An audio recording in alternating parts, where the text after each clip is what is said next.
मन मंदिरा गजर भक्तीचा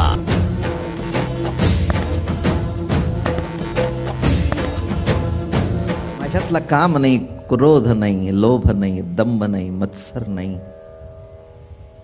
एक आस आहे, प्रभु मिलन की आस।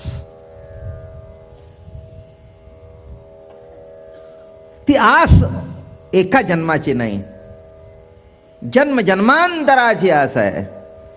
पिया के मिलन की आस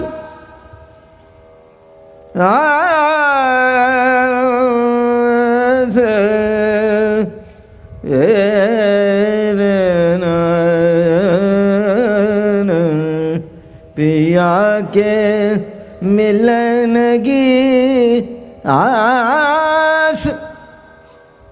पियाच्या मिलनाची आस जन्म जन्मांतरापासून केली होती, तेव्हा म्हणाले तीच आस शिल्लक राहिली आणि बाकी सगळं पोकळ झालं, काढून टाकलं। इतकं सोपं नाही हो। विश्वामध्ये एकच अशी गोष्ट आहे, 16,108 पत्न्या होत्या, पण काही क्षण जवळ केला असेल आणि लांब ठेवला असेल, पण जी सतत अधर सुद्धा रस चाकत होती ती बासुरी, ती बासुरीच। त्यांना तरी सतत जवळ कसं घेणार, कारण 16,108 होत्या, पण काम, क्रोध, लोभ, मत्सर भरलेल्या होत्या आतमधून। तेव्हा तुम्हाला जर वाटत असेल की प्रभूने आपल्याला जवळ करावं, तर जरा रिकामे होण्याची प्रक्रिया सुरू करा।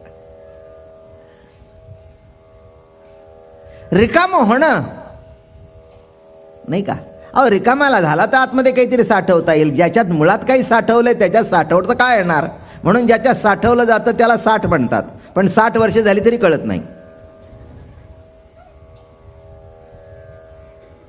साठविला हरी, बघा अभंगच आहे, साठविला हरी जी हृदय मंदिरी, त्याची सरली एरधार आणि झाला सुफळ व्यापार। हे काय साठवलं नाही का, ज्याच्यात साठवलं जातं ते रिकामा असावं लागतं। तुमचं जर पहिल्यांदा भरलेलं असेल तर काय साठवणार, काही नाही, काहीही नाही, काही उपयोग नाही आहे। नळाचं पाणी चालू आहे, उद्या पाणी येणार नाही, पण साठवण्याकरता काही नाही, म्हणून 2 बादल्यात समाधान मानावं लागतं। मग ती बायको म्हणाली, मी तुम्हाला म्हणत होते मागे एक टाकी घ्या, मोठी 60 घ्या, की ज्याच्यामध्ये 10, 15, 20 हांडे साठवले जातील। तसं आतमध्ये त्या बासरीने स्वतःला रिकाम केलं। रिकाम केल्यानंतर प्रभूने आतमध्ये श्वास भरला, म्हणून तिचा हेवा करण्याचं काही कारण नाही आहे। गवळणींच्या लक्षातच आलं नाही की ही कोण आहे। त्यांना असं वाटलं हे एक लाकूड आहे, लाकूड। सगळीच लाकडं कुठे भाग्यवान असतात, काहीच असतात की ज्याची रथातून मिरवणूक काढली जाते जगन्नाथपुरीला। सत्यभामा, बळीभद्र आणि कृष्ण अशा 3 मूर्ती आहेत जगन्नाथपुरीला, आणि त्या 3ही लाकडाच्या आहेत। काय जगन्नाथपुरीच्या मंदिराच्या चौकटीला सुद्धा लाकूड आहे, सर्वकडे लाकूड आहे, पण त्या लाकड्यावर पाय देऊन जातात आणि या लाकडाचं दर्शन घेण्याकरता, मिरवणूक बघण्याकरता 10-10 लाख मनुष्य एका दिवशी येतं। तेव्हा त्या लाकडाची सुद्धा काहीतरी तपश्चर्या असली पाहिजे। हे मान्य केल्याशिवाय पर्याय नाही ना। तसं चालत्या बोलत्या चैतन्यमय असलेल्या गोपी बासुरीचा हेवा वाटला त्यांना, बासुरीचा हेवा वाटला की काय आहे तुझ्यात। ती म्हणाले, मी सर्व माझं अस्तित्व रिकाम करून टाकलं, माझ्यात काही भरलेलं नाही। आता जो फुकला जातो तो फक्त भगवंताचा सूर। म्हणून परवा म्हटलं, अधरी धरो निया वेणू,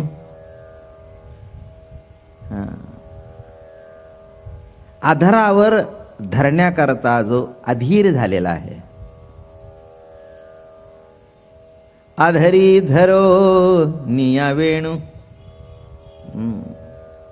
अधीर अधीर.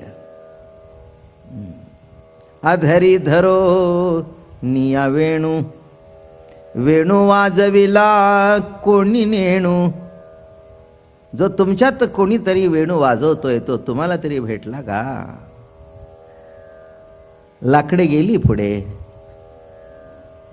तरी अजून कळला नाही. नाही का?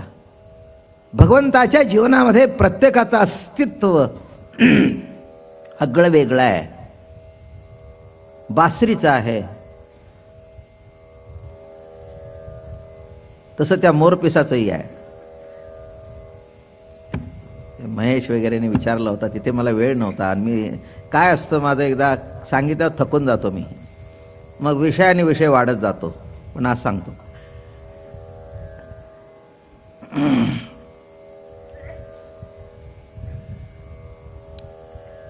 हे मोरपीस डोक्यावर आहे. एकाने मला प्रश्न विचारला होता की रामाच्या डोक्यावर काय नाही. ते उत्तर दिलं काय सांगायची आवश्यकता. पण महत्वाचा भाग सांगतो की भगवंताच्या डोक्यावर मोऱ्याचं पीस आहे. मोर हा फार पवित्र आहे. आपला राष्ट्रीय पक्षी आहे तो. त्यांनाही माहिती नसेल, पण पवित्र का धारण केलं? मोराची निर्मिती शरीर संघातून होत नाही.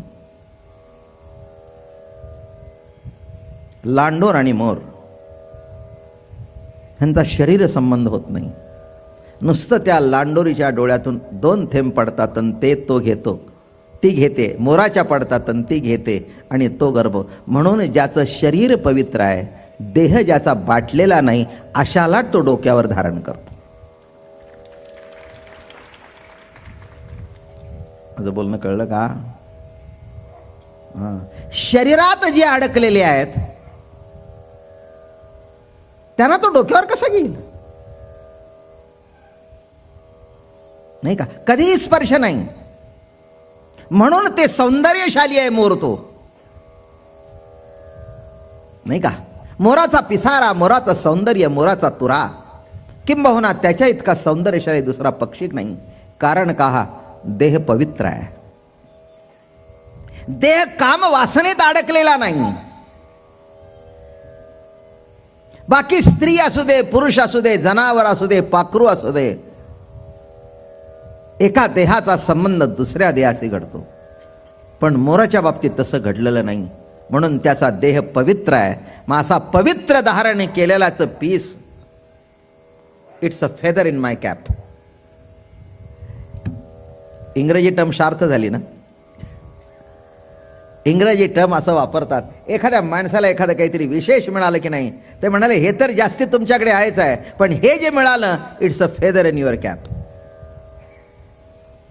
तसं भगवंतानी आपल्या मस्तकावर धारण केला ज्याचा देह पवित्र होता आणि अतिशय सुंदर डोळे होते, देखणे डोळे बरं का. हो, तो पिसारा एवढा सुंदर का फुलला? तो नाचतो, मयूर नाचतो. असा असा आता ढग आले की नाही, कृष्ण ढग आल्यावर नाचतो, कळलं का? एरवी नाही नाचत तो. आकाशामध्ये जेव्हा कृष्ण ढग येतात तेव्हा तो थोई थोई थोई थोई थोई थोई थोई नाचत असतो. आणि त्यावेळेला ते 2 थेंब गळतात आणि ती लांडोर ते घेते. तसं संतांच्या नजरेतून जे बाहेर पडेल त्याचं टिपण करत चला. कारण परमार्थ हा दृष्टी पालटतो. नाही का? कृपा कटाक्षे न्याहाळीले, आपले पदी बैसविले, बाप रखुमा देवी वरु विठ्ठले, भक्ता दिधले वरदान, आलिंगनी सुख वाटे, कृपा कटाक्षे न्याहाळीले. नुसती कृपेची नजर टाकल्याबरोबर जीवन पळतं, एवढी ताकद संतांच्यात आहे. दृष्टीच्या एका थेंबामध्ये जर संवर्धनाची ताकद आहे, संवर्धनाची ताकद आहे, तर मग काहीही स्पर्श न घडता एक निर्मिती जेव्हा होते, ही सुद्धा ईश्वरी सत्तेतली अलौकिक लीला आहे. म्हणून मयूर पिच्छ वेटी शोभत असे. अलौकिक आहे कृष्णचरित्र. फक्त संगती लावता आली नाही पाहिजे, काय आहे ती देवाने सुचवली पाहिजे. कशाची संगती लावतो आपण? आपल्या संगतीत आयुष्य गेलं तरी त्यांची आपली संगती लागली नाही. लागली का? नाही. मुलाबाळांची लागत नाही, सोऱ्याधारांची लागत नाही, कशाची कोणाची संगती लागत नाही. चाललंय आयुष्य. पण या तत्वज्ञानाची संगती भक्तीच्या माध्यमातून लागणं, याच्याकरता देवाचं काहीतरी आशीर्वाद, त्याचीच प्रार्थना करावी की महाराज हे काय आहे, हे कशा करताय. म्हणून देवढा चरणू वाजवितो वेणू आणि गोपिकार म्हणू स्वामी माझा देखील आगे माये यमुनेचे तिरी. बघा, यमुनेची वाहणी आहे. परवा म्हटलं होतं मी तुम्हाला, यमुना अशी वाहत असते. हे बघा, सत्तेतून येते, निर्गुणातून येते आणि सगुण दर्शनाकरता वाहत असते, नाही का? आपण निर्गुणात होतो, तो सगुणात आलो.